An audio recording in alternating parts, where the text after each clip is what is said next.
I thought this will be the trajectory, things will just be less and less Christian. But funny enough, when you're on a roller coaster, you can't predict anything. And something's happening in our culture, I think, that even if it's not particularly Christian, people are asking lots of questions. And I wrote a second book, Futureproof, How to Live for Jesus in a Culture That Keeps on Changing. And the front cover, I thought it was a great design, by the way, the front cover. I didn't design it. People say you can't judge a book by its cover, but every time you say that, a designer cries a little bit. And I gave a couple of copies to some friends of mine, two lawyer friends in Perth, took me out for lunch before I moved to Sydney, and I gave them a copy each, and the waitress said, "That looks like a cosmic roller coaster on the front." And I said, "You wouldn't be far wrong, given the way our culture is going at the moment." But one of the questions, the other title I wanted for the book was, not does the church have a future, but does the future have a church? Because if we keep doing what we're doing, what's 30 years look like? What does Christianity look like in 30 years' time? Part of what I wrote about was projecting, well, we can know a little bit about what's happening in the culture, so let's think about where we might be heading. And of course, we looked at the not religious anymore in 2016, and then 2021 was, if you're not religious, say so, tick no religion in the 2021 census. And what would 2026 census be like? Will it be another 900,000 people not going to church? But one of the things I wrote in the book was that Christians are a little bit anxious about the cultural moment that we're living in. What I'd said was, if Christian blogs and podcasts are any good indication, then in this present age, Christians are thinking, what is going on? Because what they do with the census data, as you know, is they decide where public money's going. And there's a vested interest in a humanist society or secular people who don't like the church to say, we should be spending less money on Christian schools, we should be not giving tax breaks to various groups, because less people are religious. And that's where perhaps Christians get nervous about it. But in being the bad guys, I was positing the fact that somehow there's a push against Christianity at quite an elite level, at quite the media level, the political level, the legislative level, some description. But most people in Australia aren't hostile about Christianity. You may not have noticed that. Most people in Australia just don't care. Would that be the case? Most of your friends who are not Christian aren't, well, I'm against your Christian ideas. They just don't care. It doesn't intersect with their lives. And what I'd also say is the good life is just as likely to take people away from Christianity as the bad life. The good life is just as likely to take people away from Jesus who were following him as the bad life of all this gender and identity issues. I think the good life is very alluring in Australia. And so Jesus tells the parable of the 4 soils with the seed falling in the soil, and the 2 middle soils interest me because one's about rocky soil, that's like persecution, and the seed doesn't grow, no fruit comes. It's because of the rocks, of persecution and trouble on account of the word, as Jesus says. But it's the next soil where it falls into ground where there's weeds. And what's the thing that takes people away from Jesus there? The lure of wealth, the desire for other things. Hello, Australia, right? And look, this photo here probably, we went on holidays to this place in Perth. We had a staycation up on the northern coast of Perth, just about 40 minutes out of town, at a place called Mindarie Keys. And Mindarie Keys is on a part of the coastline of Perth that's, it's very wild weather. The beaches are amazing, but the sign at Mindarie says no swimming. Too dangerous, basically, to swim at Mindarie Beach. You know, should have thought of that before we went on a summer holiday, right? But they built this marina, Mindarie Marina, and you can see the top of the picture there. There's rocks there. There used to be nothing in Mindarie, and now it's like millions of dollars worth of houses and boats. And this is the view from the balcony of the house that we stayed in. But the front door, you could barely open it without it slamming in your face because the wind off the ocean and the waves crashing into the area just behind where they put all those rocks. And one Sunday, my wife Jill and I, we went out in the evening to one of the restaurants, and it was heaving with people. Thousands, it was hard to get a table.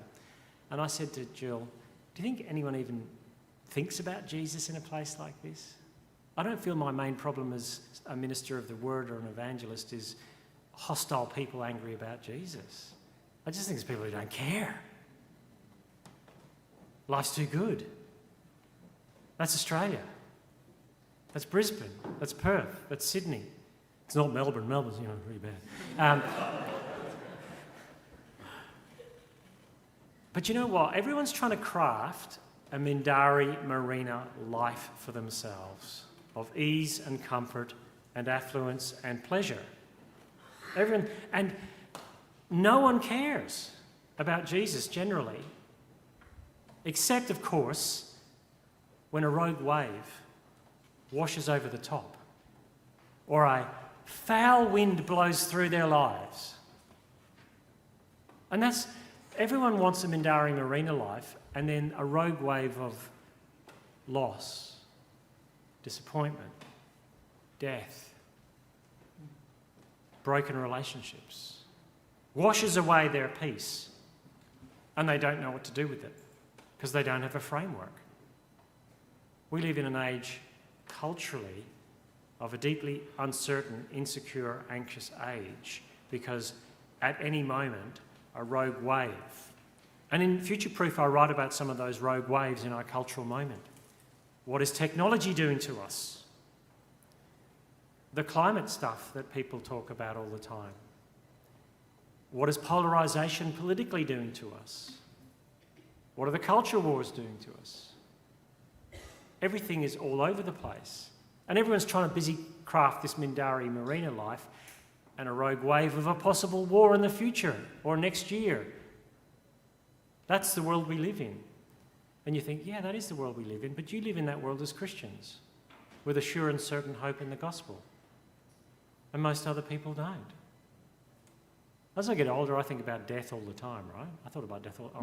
I'm an artiste. Of course I think about death.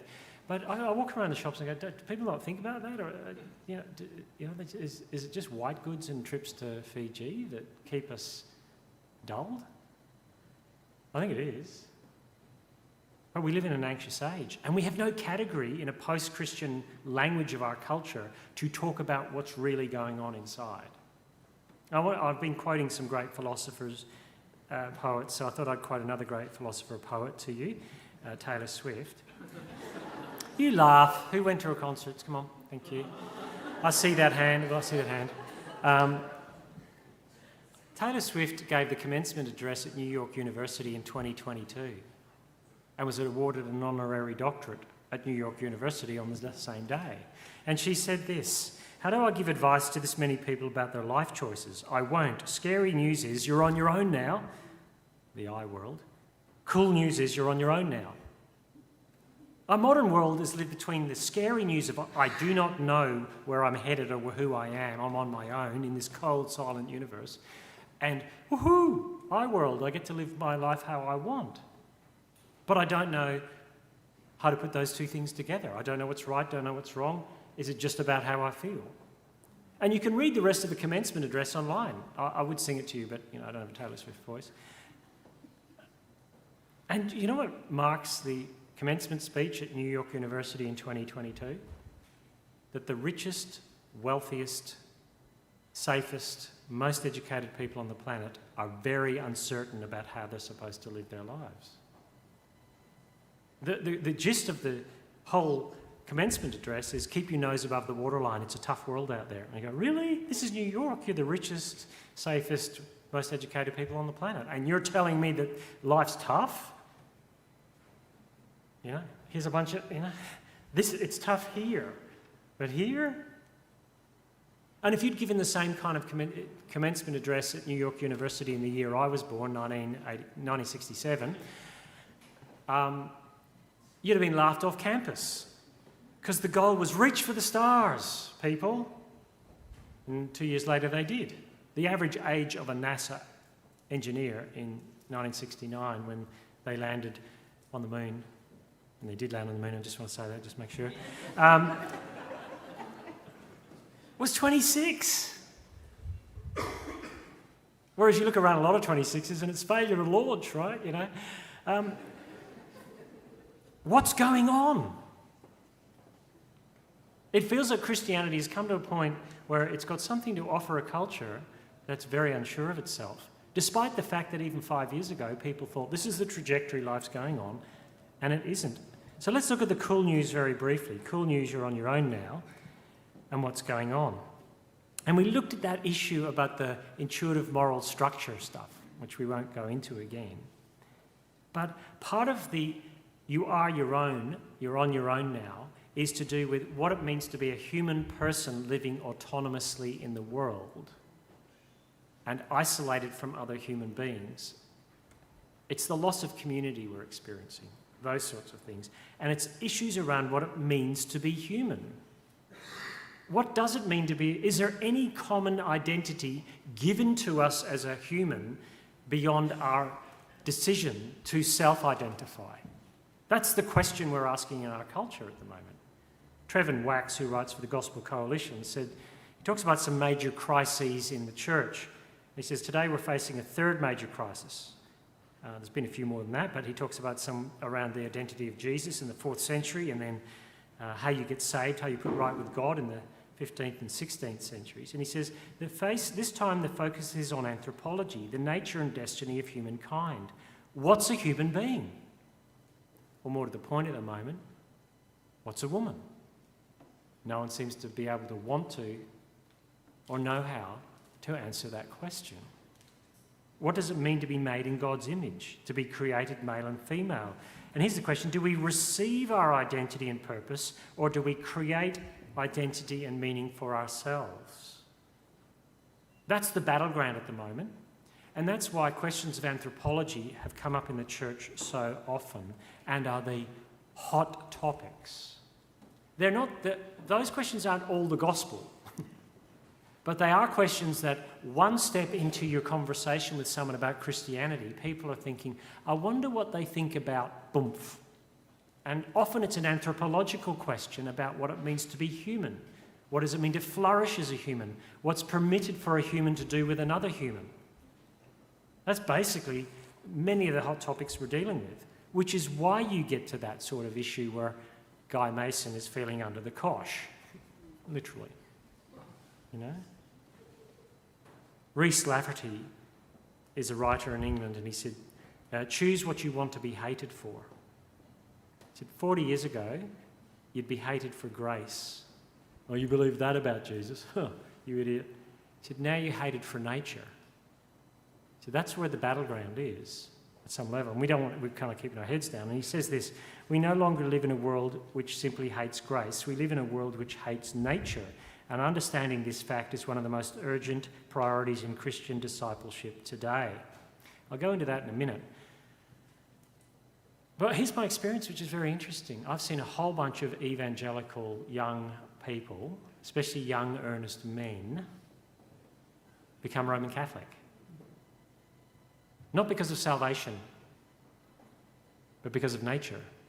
Because the Roman Catholic Church 40 years ago, with Pope John Paul II, wrote huge amounts of information and theological papers on what it meant to be human, because they, as the Roman Catholic Church in the public square, saw that coming as the battleground of life. And you know what we were doing?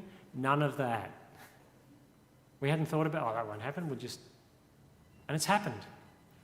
And the Roman Catholic Church has a strong public square stance on these issues, at least at top level, and lots of young evangelicals haven't, we'll go there for that, and they don't realise that means you've got to bring your salvation by grace alone, you've got to leave that there. And so we need to talk about that as evangelicals. What does it mean to be human? How do we decide what it looks like to flourish as a community? We don't just believe what we believe about marriage because we want to be. We believe that's the best thing for human beings. And about children. All the issues we're going to deal with and are dealing with at the moment are very strongly based around anthropology and pushback about those issues. And what will the world look like in 2054? If you're on your own now.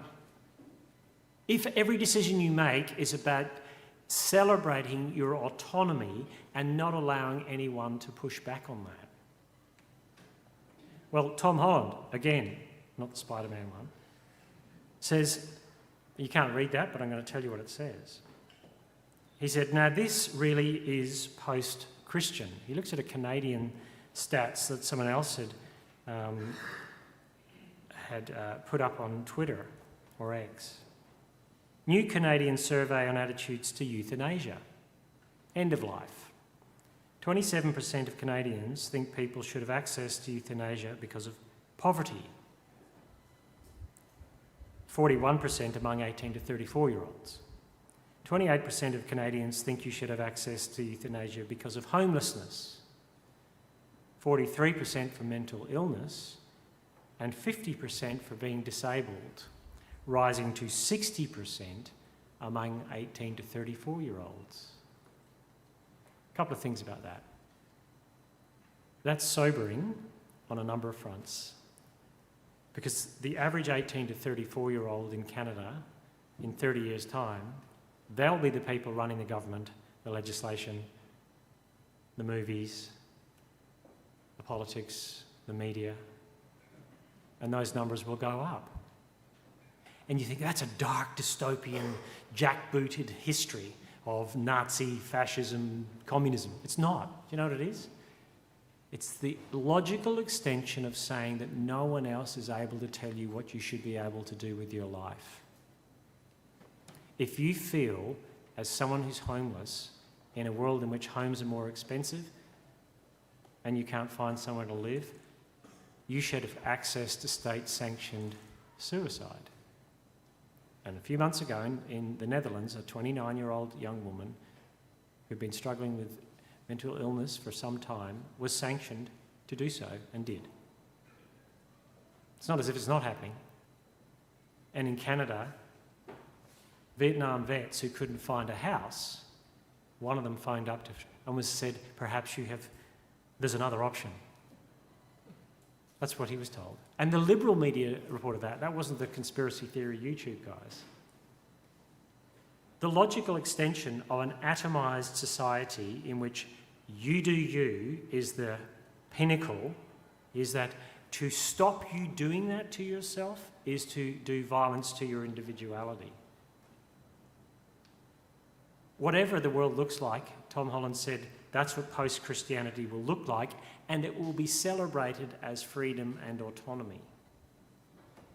If we think about our Back to the Future example, it's like when Biff Tannen in the movie gets the almanac and creates, I've forgotten the name of the town, in his own likeness, and it looks terrible. I think there's something coming that's going to look like that. The next one, this is Noor Siddiqui. Can't read this either. Maybe you can, I can't. I deliberately put this photo of her because the ethics of our cultural moment are driven by aesthetics, what looks good. She's a beautiful, smart, young Pakistani family migrant living in the US now, and she has a startup company which can screen for 2,000 predictive issues with embryos. Not actual issues, but what is the percentage possibility that this embryo will grow up to be a human being who suffers from oomph? And thousands of people are signing up for it. She has 12 embryos on ice of her own, and she has screened for 2,000 different things, preconditioned. Not that your baby in the womb looks like there might be a problem. And she says, I think this is something that society has been waiting for generations. So much had to develop in the history of humans for us to be able to get here. It's up to us to decide the morality and how it's used. It's just data on embryos at the earliest possible stage. That's where we're going. Stanley Hauerwas, grumpy theologian that he is, was interviewed on the Australian Broadcasting Corporation quite a while back now, maybe 8 years ago. And he said, if in 100 years' time the Christians are known as the people who don't kill their young and don't kill their oldest, we'll be doing well. 100 years? Post-Christian society will pitch these things to us with a beautiful-looking woman or a freedom from, and say that's the future. And Trevin Wax says, the church that will be relevant in the days ahead will not make peace with reductionist visions of humanity that downplay the significance of the human body and eliminate a transcendent telos, or a transcendent end. So much of what our culture is dealing with is that it's got no framework of transcendence, nothing beyond this age, which is why so much is scary news. The black dog of mental health issues in our culture. Tim Keller, before he died, said there's a deep fragility to our cultural moment where you're told that you can do what you want to do and you define who you are. And he says this, I'll just make this bigger. The modern self, he says, is exceptionally fragile. While having the freedom to define oneself is superficially liberating, he says it's led to all sorts of problems for us, all sorts of problems. You and you alone must create and then sustain your identity. And look, I get into an Uber very often at the moment, and it's usually often a Pakistani young man who's a Muslim or a young Sikh, and the first thing they say is, I love your beard. And I go, oh, this old thing, because they're all trying to grow beards. And then they want to know what I do. And one of them said, oh, you're a Christian? I said, yeah. He said, oh, no one ever talks about religion in Australia, I've noticed. I said, you're dead right. And he said, we religious people got to stick together. That's basically what they say to me. You know, the ABC will tell you Christians don't like it, and the Muslims go, no, we've got to stick together with the Christians. Because he said, you don't know how to do community, you're all nervous, you work too hard, you don't have any ideas about how life's supposed to work. That's what they say. And we're going, there, you'll just be like us in 2 generations' time. And they're going, no way. And Tim Keller said, this create sustain thing has contributed to unprecedented levels of depression and anxiety and never satisfied longings for affirmation. We've raised 3 generations now of young people who always got a trophy. Because our idea was that somehow affirming everyone all the time would lead to resilience. And the opposite has happened. Because how much affirmation do we need? Do you know, I'm going to tell you, I know, I've done this a little bit more. Right? If you haven't got affirmation locked away, you'll always look for it. And we live in a culture in which we say, I'm myself, but we live our lives through the filter of what other people think about us all of the time. And that's more invasive because of technology. The other thing that Tim Keller said, which I think is confronting, is the issue of forgiveness. We don't even know, he says, whether, the new shame and honour culture, he says, produces a inquisitorial sort of non-forgiveness aspect to how we're living our lives. And he said it leads people to abandon the idea of forgiveness altogether. Christianity gave us forgiveness in a way that no other cultural framework has given it to us. And when we lose Christianity, I think we'll lose the idea of forgiveness being a good thing. And you can already read blog posts and books about it. Tim Keller says that the next generation of Christians will not have a forgiveness framework that we automatically assume of them. We won't be able to say to them, we all know we've got to forgive, and they'll go, I don't. Who says? And look, I found this in, did I tell you as a runner? I didn't, but I'm going to, because all runners tell you they're runners, so I'm going to tell you I'm a runner. All vegans tell you they're vegans, don't they? All vegan runners, don't even get me started, right? Now, TSRC stands for Tony Smith Run Club. Even though the symbol looks like something from Yugoslavia in 1955, right? Tony's a good friend of mine. He's a sub-elite runner in Perth who trains a lot of people. And the girl on the other side, so he's sort of, where is he on that side? He's there, she's there. Gillian is a friend of mine who I've run thousands of kilometres training for marathons with. And when you're running with someone that long, over years training for marathons, you talk a lot about everything. And she's a lapsed Irish Catholic. And she said to me not long after COVID lockdowns finished in Perth, they lasted a week, it was terrible, I don't know how we survived. I envy you Christians. said, what? You can't envy us Christians. You're a lapsed Irish Catholic. You're supposed to hate us. And she goes, no, just the way you... When the COVID thing happened and you just knew how to do community. You just knew how to do life together. She said, I don't have that. I'm, living here with my husband and daughter from Ireland. And, the run club she was involved with, not Tony's one, but one I was involved with, a Christian group. She said, and I said, what about Tony Smith Run Club? She said, it's different. I said, what's different about it? And she said, I don't know. I said, I'll tell you what it is. We have Jesus at the centre of our run club. Our identity is not running. It's Jesus. Our common feature is Jesus.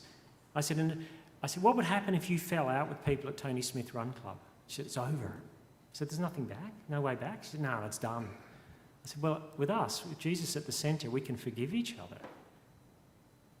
Next minute, I get a phone call from Tony not long later. In tears. Tony Smith, British paratrooper, hardcore marathoner. It's all blown up. Gillian and a whole bunch of the other team have fallen out with him. It's all split. And I phoned her and I said, hey, remember that phone call? The conversation. Not going to forgive him. She couldn't. So now they have a race. Because they're all fairly quick, they're all at the front. And they stand over here. And the rest stand over here. Off you go. Can't forgive. But it's very easy to do that in church. Because we live in a mobile age. And if you fall out with someone in church, you can just go somewhere else. Or if your church is big enough and it's got a centre aisle. What's going on here? No. Take it up with... No. You can sit over there. Or you can go to the 10:30 service and it's okay. I don't have to forgive them because I don't have to see them. Do you think God sees it that way? The Christian community is going to show forgiveness to the culture as well as a love and concern for the most vulnerable in our society in a way that our culture is going to slowly, I think, be intrigued by it. No, it doesn't mean to say everyone's going to become Christian, but I've seen the green shoots happening in people's lives. And so you're starting to get articles in the paper the last few years about, one of them was, there's a zeitgeist is changing, a strange romantic backlash to the tech era. And this article says there's something that people need more than just the technologies of life. And I go, you think, And the spiritual questions started to be raised. And in this article in The Guardian, I read The Guardian to see what other people think, he says, church attendance, long the barometer of the US's devotion to the unseen, and Australia's and the UK's, has continued to plummet. But taking its place isn't any of the pugnacious new atheism from 2000s. Instead, it's what can loosely be termed spirituality. And here's the post-Christian bit. A devotion to astrology, witchcraft, magic and manifestation that has emerged, particularly among young people. No one's becoming a hardcore atheist because you were built to be spiritual, because you're spiritual. And what does the future look like? So Ross Douthat writes for the New York Times. He mentions this as well, but also this guy, Justin Brearley, who's got a book called The Surprising Rebirth of the Belief in God. He says there's something going on as well. And he's interviewing people all the time who were atheists and then aren't. And Tom Holland has moved on in his perspective. And the poster boy at the moment, who no one can believe, is Russell Brand. On Instagram, saying, do you know what it says in Hebrews chapter 12? And I was going through some of the comments, and there's this, handle from this Instagram woman that said, Wiccan, pagan, magic, and she says, I'm out of here. And Russell's... And why has Russell Brand become a Christian? Because he had everything and everyone. And it wasn't enough. It's meaning and purpose. See, in the West, in the Mindari Marina lifestyle, the experience bucket is full. You can have any experience you want within the bounds of consent. And the meaning and purpose bucket's got a hole punched in the bottom of it. And I'm not saying everyone's becoming a Christian, but when a Russell Brand does, or the friend of atheist Richard Dawkins, Ayan Hirsi Ali, writes in The Atlantic, "Why I Am Now a Christian," she explains that she became interested in Christianity because it seemed to make cultural sense of why the West was the way it was and why other countries and places weren't. But as she got into it, she started to realise it made sense of her longings and desires. And so distressed was Richard Dawkins that his former atheist colleague who would get on stage with him and espouse atheism had become a Christian. He said, let's have a public debate about it, that you could pay money to go and listen to them. And he said, because he's a great evidentialist, I came here convinced that you weren't a Christian, Ayan. I now see that you are a Christian, and Christianity makes no sense. And she said, I realised that the problem was me, that I am proud. And suddenly the vicar started to make sense, which must prove that she did become a Christian, because most vicars, they make a lot of sense. But the scary news is we're on our own now. And it's not working at every level. If all the conditions are perfect, it will. And guess what? The conditions aren't. They're not perfect. Things are hard. Let me finish with a personal story, I think. There's my Wednesday Addams again, this one. So Providence Church in Perth.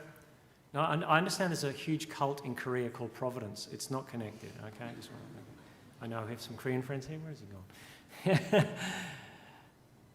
Providence Church in Perth is the network that I belong to, and I planted one of the Providence churches. And as it grew, we now have 3 churches, and every year we get together once a year for a big party at the school grounds where Providence Midland, which I'd planted, meets. And usually we put out all the seats for 900 people, and the best preacher in the network preaches, and it's never me, it's always Rory.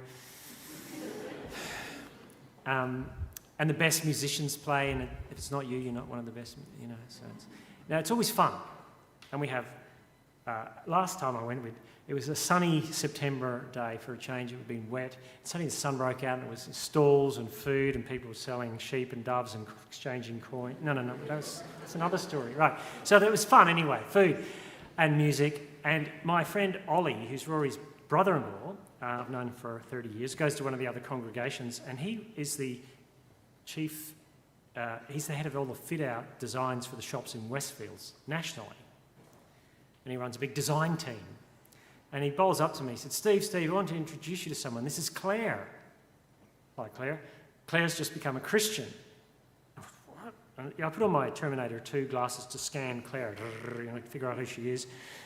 And I thought, she doesn't look like a uni student from China who's just never heard about Jesus and comes to see you and gets great food and decides she needs friends and becomes a Christian. And she doesn't look like a trailer park lady. She was 40, which I said she was a lot younger, but afterwards it's 40. But everyone looks young to me, as I say. But I thought, she's 40. Her husband, who wasn't a Christian, and the kids were at church as well, so she looked happy.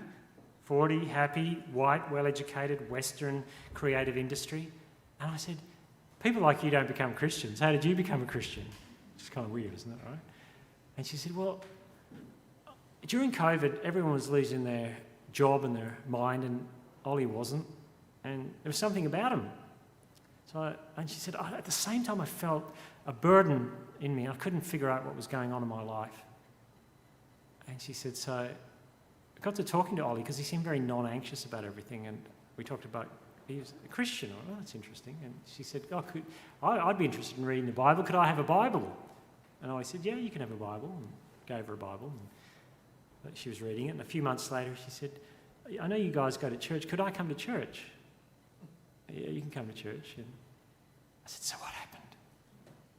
He said, I became a Christian at church. I went, no, come on, that's just not happening, because you're a 40, white, Western, well-educated woman who works in the creative industry. You don't become Christians. And then I said, I used to be a journalist, how does it feel? Great, incisive question, right?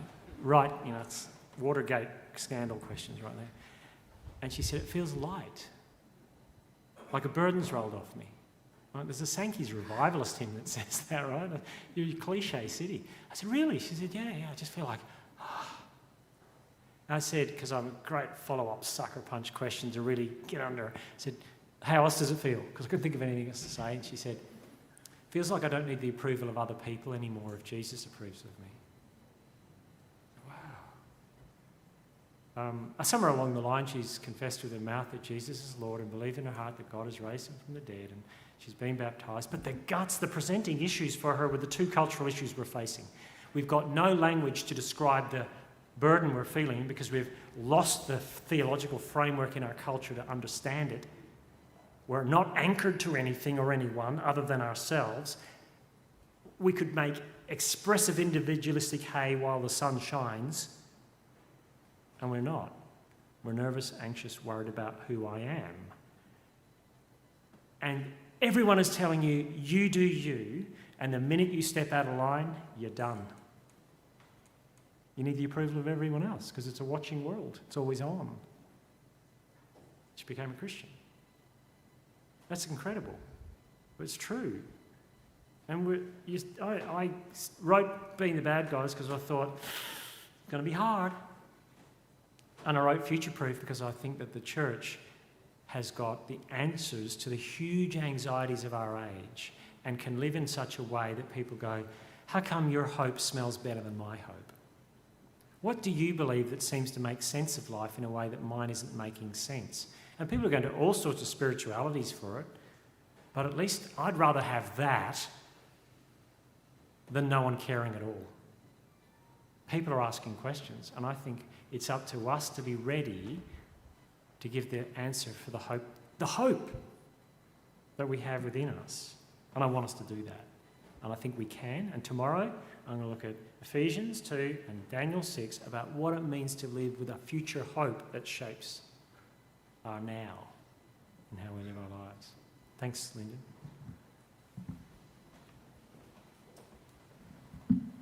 So we will give you a minute just to process, turn to the person next to you, think of good questions, and then we'll come back and ask Steve some questions. Okay, so 1 minute. We'll take a couple of quick questions because I know we've got something else to do. Thanks, Steve. There's a fair bit of discussion even amongst secular writers pushing back against extreme kind of progressivism. Mm-hmm. And when they do that, it often seems that they still appeal to nature. Like it often seems that they are recognising things about what it is to be human or male or female. How do you think that...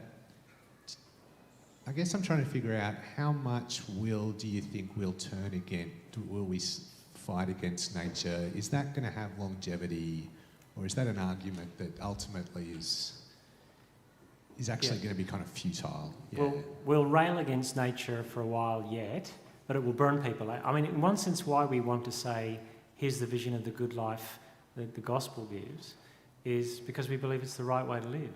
Common grace as much as special grace. We do believe it's the right way to live. But it's not enough. They're appealing to nature off the back of not believing in God, and there's an ordered creation. And I'd also say that human flourishing isn't the goal of humans. The glory of God's the goal. And so I think some of the other stuff will burn out, but it'll take a few bodies down with it, I think. That's what I'd say. Was there a question? No? Steve, it would seem that the traditional method of evangelism, standing on the street corner and proclaiming Jesus, is of the past, and that now we have to wait until somebody has a problem and really we encounter them and we hopefully can help them. Yeah, that's a good point. Look, if someone's going to become a Christian today, often what happens, this is where the technology thing works. People will watch stuff for a long period of time to explore their spiritual frameworks or needs before they'd ever darken the door of a church. Their first encounter with Christianity won't be in your church building, generally. It'll be with, and unfortunately that means a democratic process of some really wacky stuff as well as some good stuff. But you're getting people who I see rock up to church after reading Jordan Peterson, who seems to be the gateway drug to Christianity for some people, right? It's true. It's weird. So people come asking questions. And it's always true that when the first church, the church first started, there was always be ready to give a reason for the hope that's within you. And you've got to have your radar on and your glasses on to watch what people are asking. Some people will still come and you can still do things. But I'm doing 90-second reels on Instagram because I'm so hip and cool and urban and young, and on John's Gospel. And some of them have 25,000 views. And my son said his non-Christian friends at school watch it. That's partly because I'm hip and urban and cool and young. And because it sort of makes sense of some of the things they've been asking. And I think there's good ways to use technology. But I also think a lot of it is that most people end up in church because of a Christian they know. And the culture, and you get this often, I hate Christianity, it's bigoted, homophobic, it's done terrible things, but you're okay. Well, how can I be a Christian who's okay belonging to, you're the okay Nazi belonging to the Nazi, No, there's something about you, the way you are as a Christian, that makes sense in a way that they can't articulate, even though they've been told that Christianity's dumb or dangerous or whatever. It's often personal. You'll always end up in church because of 95% of the chance, because of someone you know, I think. It's hard to bring someone sometimes, and you want to make sure that you bring them. They're not going to hear something that just blows it up out of the water day one, I think. So come to Ann Street. It'd be good. Yeah.